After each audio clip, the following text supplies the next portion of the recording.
நம்ம வச்சு படிக்கலாமா? ஸோ இன்னைக்கு என்ன பார்க்க போறோம் அப்படின்னு பார்த்தீங்கன்னா, what is mean by Zeno's paradox.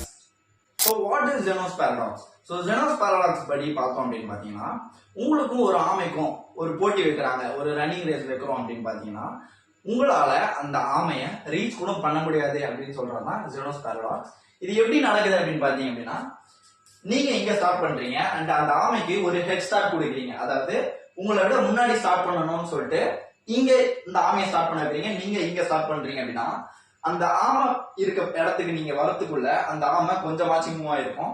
So அதாவது நீங்க இங்க வரத்துக்குள்ள அந்த ஆமை கொஞ்சமாச்சும் மூவ் ஆகிருக்கும். ஸோ இதுவே மல்டிபிள் டைம்ஸ் நடக்கும்போது நீங்க இங்க அது கிட்ட வந்திருப்பீங்க, பட் அந்த ஸ்டெப்ஸ் கம்மியா இருக்குமே தவிர உங்களால அந்த ஆமையை ரீச்சே பண்ண முடியாது அப்படின்னு சொல்லிட்டு சொல்றதுதான் ஜெனோஸ் பேரடாக்ஸ்.